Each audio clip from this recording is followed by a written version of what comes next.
దశాబ్దాల టైం పట్టింది. 1000 రూపాయల నుంచి 2000 దగ్గర నుంచి ఒక 50,000 వరకు రావడానికి. కానీ 50,000 నుంచి ఇప్పుడు దగ్గరగా 97,500 రూపాయలు అంటే ₹1,00,000 అనుకోండి.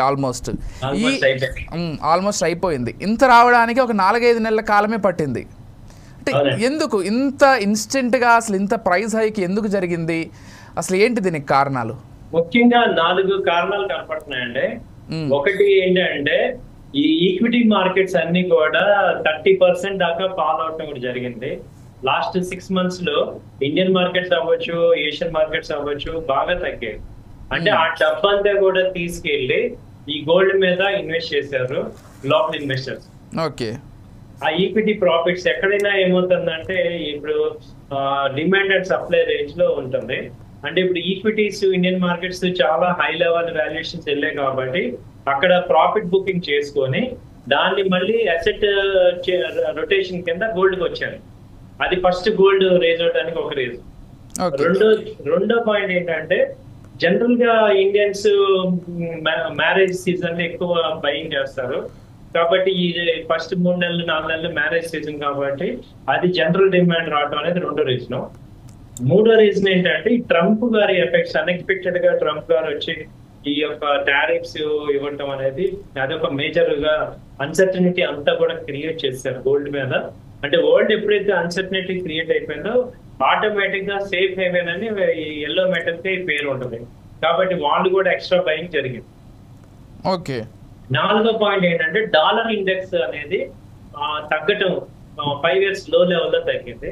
సో ఆ డాలర్ ఇండెక్స్ అంటే డాలర్స్ ఎప్పుడైతే బయటికి వెళ్ళిపోతున్నాయో యుఎస్ నుంచి దాని యొక్క యుఎస్ కరెన్సీ వెయిటేజ్ తగ్గడంతో ఆల్టర్నేట్ గా కరెన్సీ డిప్రిసియేషన్ ఇక్కడ గోల్డ్ మీద ఇంపాక్ట్ అవుతుంది కాబట్టి గోల్డ్ కి వచ్చింది. ఐదో రీజన్ ఏంటంటే crude oil 5 years multi year లోకి వచ్చింది. దాదాపు క్రూడ్ అయితే ఎప్పుడు కూడా 74, 78 అలా ఉండేది, ఇప్పుడు 60కి వచ్చేసింది. మొన్న లాస్ట్ వీక్ అయితే 59కి వచ్చింది, ఇప్పుడు కొంచెం రికవర్ అవుతుంది. అంటే రామచంద్రమూర్తి గారు చిన్న డౌట్ ఇక్కడే, కానీ భారతదేశంలో పెట్రోల్ ధరలు డీజిల్ ధరలు కేంద్ర ప్రభుత్వం పెంచింది. మీరు చెప్తున్న దాన్ని బట్టి క్రూడ్ ఆయిల్ ధరలు తగ్గితే ఇక్కడ మనకి లోకల్ మార్కెట్లో కూడా తగ్గాల్సినటువంటి పరిస్థితి. ఎందుకు ఈ వ్యత్యాసం?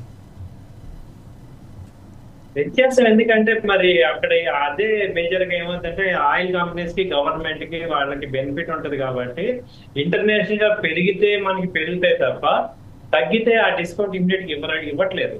ఇప్పుడే కాదు, లాస్ట్ 3-4 years నుంచి కూడా అంతే 110 మీద స్టేబుల్ మెయింటైన్ చేశారు. ఒకప్పుడు ఇంటర్నేషనల్ ఇప్పుడు పెరిగితే పెరుగుతున్నాయి కానీ తగ్గితే మాత్రం ఆ డిస్కౌంట్ బెనిఫిట్ ఇవ్వట్లేదు. అవును, బెనిఫిట్ ఇవ్వట్లేదు ఎందుకంటే ఫ్యూచర్ లో దాన్ని అడ్జస్ట్మెంట్ కోసం వాడుతున్నారు. ఓకే.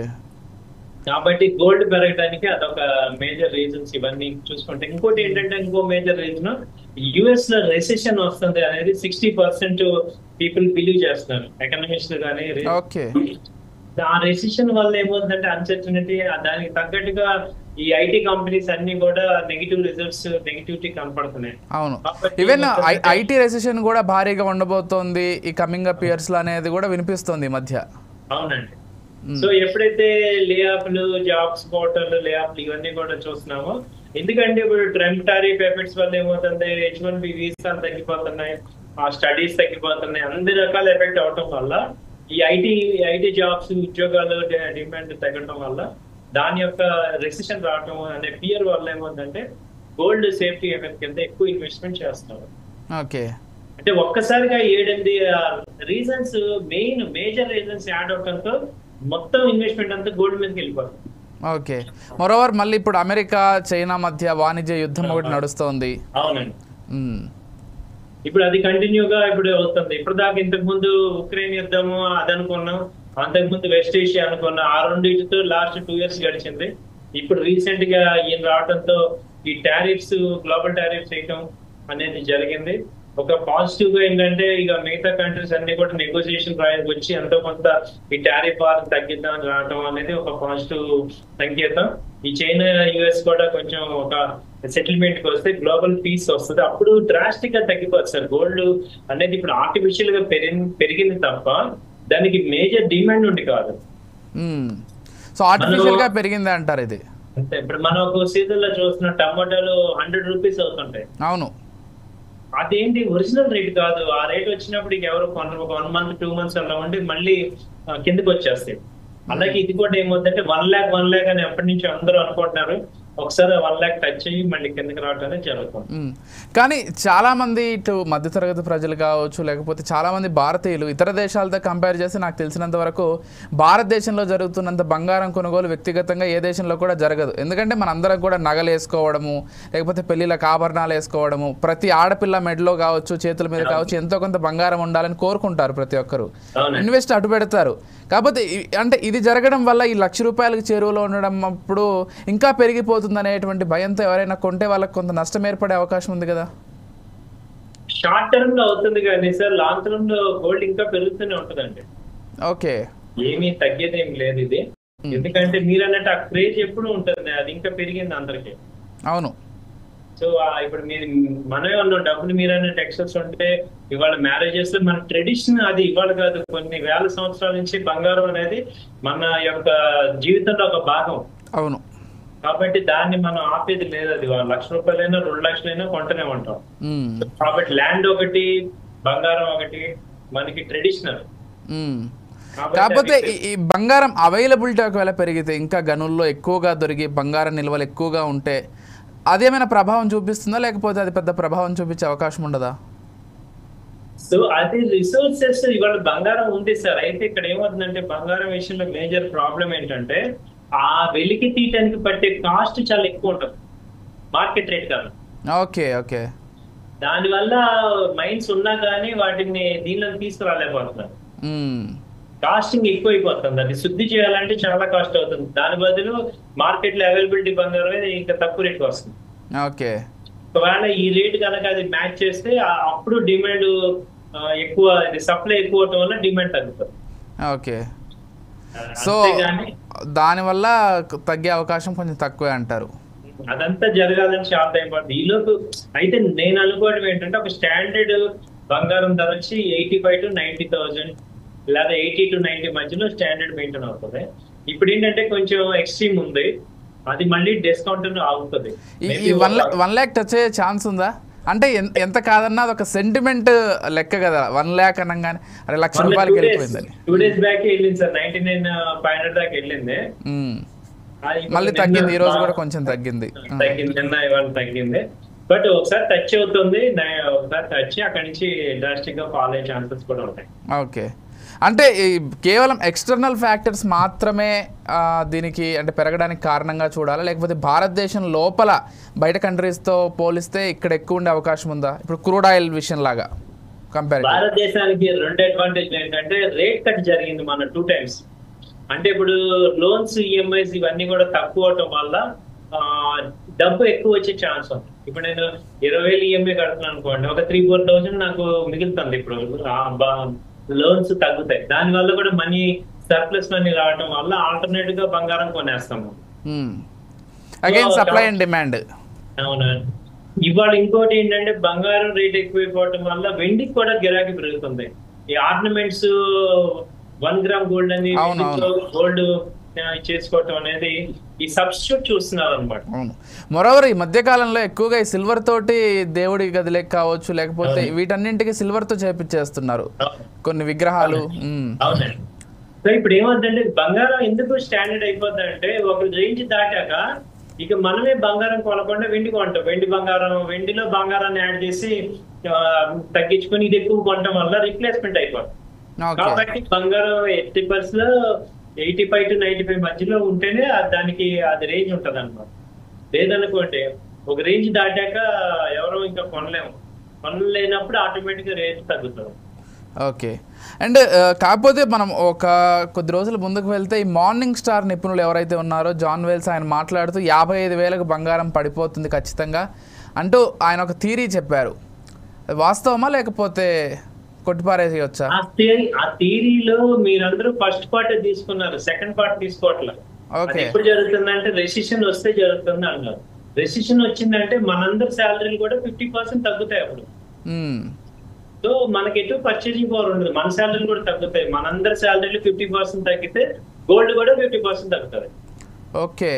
అంతేగాని గోల్డ్ 50% తగ్గాలి అంటే యువతల రెసిషన్ రావాలి.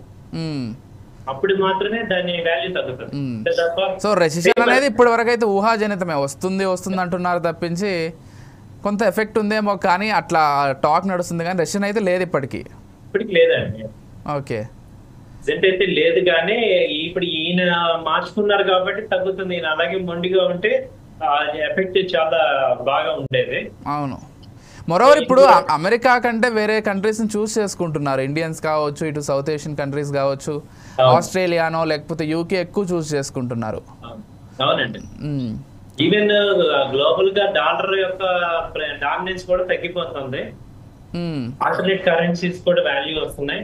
సో ఏదైనా యుఎస్ యొక్క పవర్ అనేది తగ్గబట్టే ఆయన టారిఫ్స్ వచ్చారు అనమాట. అక్కడ ఒరిజినల్ గా ఏమైందంటే యుఎస్ లో లాస్ట్ 5 years నుంచి ఈ యొక్క ఉక్రెయిన్ వార్తో ఎక్కువ డబ్బులు అటు వెళ్ళిపోవటం వల్ల యుఎస్ యొక్క మెయిన్ ఎకానమీ డౌన్ అయిపోయింది. అది వాళ్ళు ఏం చేయాలంటే ఎలా కవర్ చేయాలని గోల్డ్ కార్డులు అమ్మటం ఇవన్నీ ఎక్కువ సెల్లింగ్ చేసుకుంటున్నారు.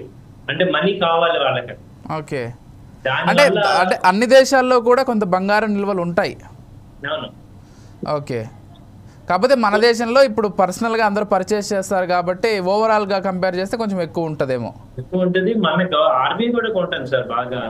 ఓకే, ఆర్బీఐ కూడా బాగా కొంటుంది గోల్డ్. కాబట్టి ఏంటంటే ఇక్కడ గోల్డ్ అనేది ఈ మధ్య కాలంలో లాస్ట్ 5 years నుంచి 5 months నుంచి ఆల్ బ్యాంక్స్, సెంట్రల్ బ్యాంక్స్ ఎక్కువ కొంటున్నాయి. ఓకే, స్టోరేజ్ కోసం, కరెన్సీ పవర్ కోసం వాళ్ళు ఎక్కువ కొంటారు, ఇన్ఫ్లేషన్ కంట్రోల్ కోసం వాళ్ళు కూడా ఎక్కువ కొంటారు. కాబట్టి అందరూ గోల్డే కొంటున్నారు. అది వరకు ఎక్కువ మంది కొనేవాళ్ళు కాదు. అవునవును. ఇప్పుడు అందరికి శాలరీలు 1 lakh మినిమం అయిపోయినాయి. సో ఎకానమీలో ఏమైందంటే మోరోవర్ ఇప్పుడు ఏమైపోయిందంటే మీరు అంటున్నట్టు లక్షల శాలరీస్ లేకపోయినా కానీ 20,000 30,000 శాలరీస్ కూడా ఈ స్కీమ్స్ వచ్చేసి 5,000 6,000 స్కీమ్స్ మీద కట్టేసి ప్రతి ఒక్కరు బంగారం కొంటున్నారు. ఇంత ముందు రిచ్ పీపుల్ ఆర్నమెంట్ గా లేకపోతే అట్లా ఉండేది బంగారం, ఉంటే 1 తులమో 2 తులాలు ఉండేది, కానీ ఇప్పుడు అందరూ బంగారం పైన ఇన్వెస్ట్ చేస్తే ఖచ్చితంగా అలా ఉంటుంది అనేటువంటి ఒక ఉద్దేశానికి వచ్చేసారు. దాంతో పాటు బంగారం ఇవాళ ఏమైందంటే కార్పొరేట్ డామినెన్స్ పెరిగిపోయింది. ఓకే, ముందుకి ఇప్పటికి కార్పొరేట్ కల్చర్ వచ్చేసేపాటికి వాళ్ళు ఏంటంటే విపరీతమైన పబ్లిసిటీ. ఇప్పుడు అక్షయ తృతీయ అనగానే అదివరకు మనకు అంత ఫేమస్ తెలియదు, లేదు అసలు ఎవరికి తెలుసు అండి. ఈ మధ్య టీవీల్లో యాడ్స్ ఇచ్చేసి అసలు అక్షయ తృతీయ రోజు కొంటే ఏదో అయిపోతుందని కొనకపోయినోడు తప్పు అన్నట్టుగా ఒక రకమైన ఒక క్రియేట్ చేస్తారు. అవును, దాని వల్ల కూడా యాక్చువల్ గా ఇంపల్స్ క్రియేట్ అయిపోయింది. ఇంట్రెస్ట్ లేని వాళ్ళకి కూడా ఏదో కొనాలేమో, ఇంట్లో లేడీస్ కూడా బాగా హస్బెండ్స్ ప్రెషర్ చేసి గోల్డ్ కి స్కీమ్స్ కట్టించడం ఇవన్నీ అలవాటు చేస్తారు అనమాట. ఇది ఒక రకంగా మంచిదే అనుకోండి. బంగారం ఎంత రేట్ పెరిగినా మన దగ్గర ఉండటం అంటే మనం కూడా ఒక రకంగా మనం కూడా సేఫ్టీగా మనీ దాచుకున్నట్టే కదా. సో బంగారం కొనటం అయితే తప్పేం కాదు, కొనమని కూడా నేను పర్సనల్ గా సజెస్ట్ చేస్తున్నాను. మీకు కావాలంటే నేను నా పర్సనల్ లైఫ్ లో జరిగిన ఒక ఎగ్జాంపుల్ కూడా చెప్తాను, అందరికీ చాలా ఇంపార్టెంట్ కాబట్టి. ఇప్పుడు ఒక 10 years బ్యాక్ ఒక ఆయన ఫ్రెండ్ కార్ తీసుకున్నారు. కార్ కాస్ట్ 10 లక్షలు. వాళ్ళ వైఫ్ గొడవ పడి మీరు కార్ తీసుకున్నారు నేను గోల్డ్ కొనుక్కుంటానని చెప్పి ఆవిడ కూడా 10 లక్షలు పెట్టి గోల్డ్ కొనుక్కుంటాను. ఇవాళ 10 ఏళ్ల తర్వాత ఏమైందంటే కార్ వాల్యూ 50% అయింది, గోల్డ్ వాల్యూ 2.5% అయింది. ఓకే, సో దీన్ని బట్టి నాకు అర్థమైంది ఏంటంటే ఇప్పుడు కారు కొంటాం, దాన్ని యూటిలిటీ చేసుకుంటాం. 10 ఏళ్ళు ఇన్వెస్ట్ పర్పస్ కి అయితే డెఫినెట్లీ గోల్డ్. ఇప్పుడు 10 ఏళ్ల క్రితం గోల్డ్ రేట్ ఆ రేట్ లో ఉన్నప్పుడు అది హై రేట్ అనుకున్నాం. ఇప్పుడు అంత హైలో కొనడం అవసరం, మళ్ళీ తగ్గుతుంది కదా అనుకున్నాం, కానీ ఎక్కడ ఏమీ తగ్గట్లేదు అనమాట. అదే అదే ప్రపోర్షనేట్ మనం ఇప్పుడు అప్లై చేసుకుంటే ఇప్పుడు కార్ కొనే స్థామత ఉన్న వాళ్ళు నేను నిజంగా రికమెండ్ చేసేది ఏంటంటే కార్ ఎంత వాల్యూ ఉందో గోల్డ్ అంత కొనుక్కోండి. 10 ఏళ్ళ తర్వాత చూసుకుంటే ఎటు డబుల్ అయిపోతుంది. ఓకే, లేదు ఇక జీవితాన్ని అనుభవించాలి 10 ఏళ్ల పాటు అనుకుంటే కార్ తీసుకోవచ్చు. కార్ ఈఎంఐలో కట్టుకోవాలి, ఇదేమో గోల్డ్ సింగిల్ టైం ఇన్వెస్ట్మెంట్. అంటే ఈ మధ్య కాలంలో నేను యాడ్స్ కావచ్చు నా ఫోన్లో కూడా చూసా, కొన్ని ఆన్లైన్లో మీరు గోల్డ్ పర్చేస్ చేయొచ్చు యాప్స్ ద్వారానే వస్తుంది. ఈ పేటిఎమ్స్ ఇవి కూడా ఎక్కువ పబ్లిసిటీ చేస్తున్నాయి. నాకు అర్థం కాలేదు అదేంటి ఎగ్జాక్ట్గా ఏంటది. అదేంటంటే సార్ ఇప్పుడు ఫిజికల్ గోల్డ్ కి ఏమైందంటే థ్రెట్ ఎక్కువ ఉంది.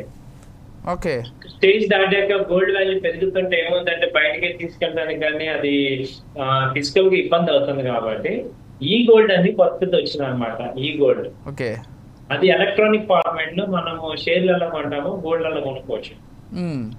అది ఇప్పుడు ఎక్కువ ఇంపార్టెన్స్ వస్తుంది అనమాట. Okay. ఎనీ టైం దాన్ని క్యాష్ బ్యాక్ చేసుకోవచ్చు, లేదా గోల్డ్ బిస్కెట్ కింద తీసుకోవచ్చు. ఓకే, గోల్డ్ బిస్కెట్ కింద కూడా తీసుకోవచ్చు. తీసుకోవచ్చు. ఆర్ఎల్స్ రేట్ పెరిగినప్పుడు మనము సెల్ చేసేసి మార్కెట్ రేట్ లో కొనేసుకోవచ్చు. మనకి ఇప్పుడు మన పిల్లలు ఉన్నారు, ఆడపిల్లలు, ఇప్పుడు 10 ఏళ్ళ తర్వాత పెళ్లి అనుకోండి, ఇప్పుడు గోల్డ్ కొన్నామంటే పాత బంగారం అయిపోద్ది కదా. అదే గోల్డ్ ని ఈ గోల్డ్ లో కొన్నాం అనుకోండి, ఈ గోల్డ్ ఎలక్ట్రానిక్ ఫార్మేట్, అప్పుడు రేటుకి కొత్త బంగారం తీసుకోవచ్చు కదా. ఓకే, అది కూడా ఒక మంచి ఆలోచన. ఎందుకంటే సేఫ్టీ ఉంటది, మనకి థ్రెట్ ఉండదు. అంటే ఇప్పుడు 5 lakhs అబోవ్ ఉన్నాయనుకోండి గోల్డ్, అలాంటప్పుడు ఈ గోల్డ్ లో కన్వర్ట్ చేసుకోవచ్చు. అంటే లాంగ్ టర్మ్ పాయింట్ లో హోల్డ్ చేసుకుందాము అనుకుంటే ఈ గోల్డ్ అనేది ఒక మంచి ఆప్షన్. ఓకే, అంటే ఇంకో ప్రధానమైన డౌట్, ఈ గోల్డ్ కొనే వాళ్ళకి ఇప్పుడు చాలా మల్టీనేషనల్ కంపెనీస్, ఈ గోల్డ్ కంపెనీస్ ఏవైతే ఉన్నాయో చాలా స్పెసిఫిక్గా పేర్కొంటున్నాయి, మా దగ్గర గోల్డ్ కొంటే చాలా ప్యూరిటీగా ఉంటుంది అని చెప్తున్నారు.